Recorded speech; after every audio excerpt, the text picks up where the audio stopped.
Guys, আজকে আমরা যাচ্ছি দিনাজপুরের ঐতিহ্যবাহী গোষ্ঠ মেলা দেখতে। আমার সাথে যাচ্ছে আমার জেঠুতো ভাই দীপক ও তার বন্ধু। দিনাজপুরে প্রতি বছরের মতো এবারও আমাদের সনাতন ধর্মাবলম্বীদের 100 বছরের পুরনো গোষ্ঠ পূজা ও গোষ্ঠ মেলা অনুষ্ঠিত হয়েছে। তাই আমরাও দেরি না করে চলে আসলাম মেলা দেখতে। এই মেলাটির অবস্থান দিনাজপুর জেলা সদর উপজেলার আনন্দসাগর শিব মন্দির প্রাঙ্গণে। একদিন ব্যাপী এই মেলার আয়োজন করা। এই মেলায় হাজার হাজার দর্শনার্থী ও পুণ্যার্থীদের ভিড় জমায়। তাই আমরা তিনজন মিলে একটি অটো ভাড়া করে মেলার উদ্দেশ্যে রওনা দিলাম। দিনাজপুর জেলা শহরের সৌন্দর্য দেখতে দেখতে অবশেষে আমরা মেলার কাছাকাছি পৌঁছেছি। আমরা মেলাতে চলে আসলাম।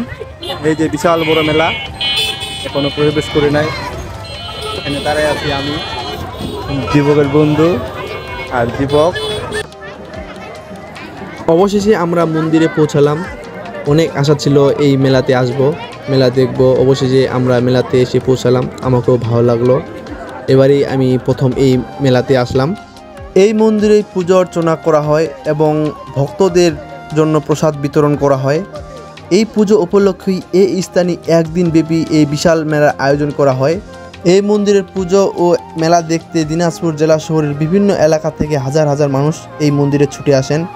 350 বছর ধরে চলে আসা দিনব্যাপী এই মেলায় সকাল থেকে হাজার হাজার দর্শনার্থী ও পুণ্যার্থীদের ভিড় জমায়। আপনারা এখানে আসলে মন্দিরের আশেপাশে অনেক দোকান পেয়ে যাবেন। মন্দিরে আগরবাতি, মোমবাতি, ধূপ ইত্যাদি জ্বালানোর জন্য এখানে অনেক দোকান রয়েছে। আসলে আপনারা এখান থেকে কিনে এগুলা মন্দিরে দিতে পারেন। এগুলো দিলে আপনারই মঙ্গল হবে।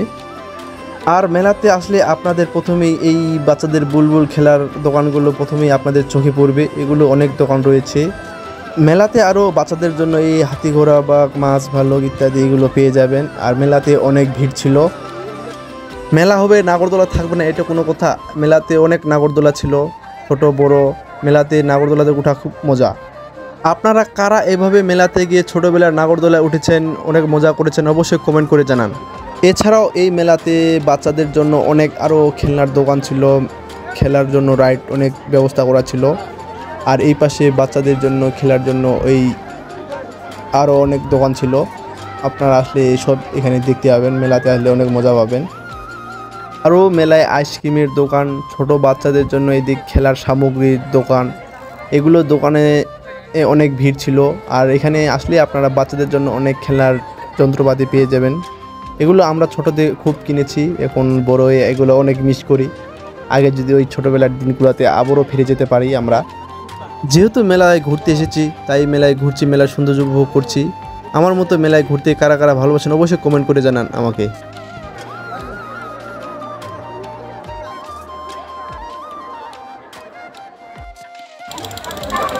মেলায় যেহেতু একদিন ভিড় চলবে তাই মেলার শেষ মুহূর্তে মেলা বেশ ভালোই জমে উঠেছিল।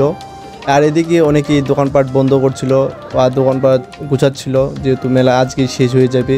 আর অনেকেই মেলার শেষ কেনাকাটা করে নিচ্ছিল। দীপক,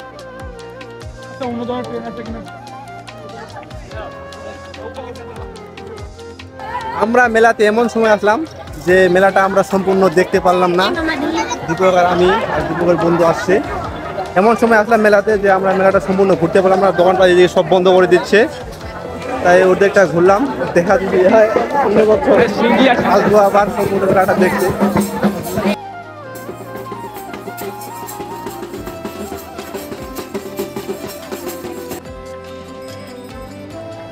মেলাতে ঘুরতে ঘুরতে প্রায় সন্ধ্যা হয়ে যাচ্ছিল, তাই এখন বাসায় ফিরতে হবে যেহেতু সন্ধ্যা হয়ে যাচ্ছিল। মেলাতে সবাই বাসায় ফিরছে, রাস্তায় অনেক জ্যাম ছিল। মেলা থেকে ফেরার পথে একটু গরম বাদাম কিনলাম। আর আস্তে আস্তে দেখো রাস্তায় একটা ঘোড়া ছিল, এই ঘোড়াটা মনে হয় রাইড করার জন্য নিয়ে এসেছিল।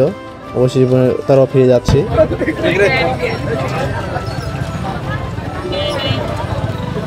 চলে যাচ্ছি অবশ্যই বাসায়। দেখা হবে অন্য কোনো ভিডিওতে।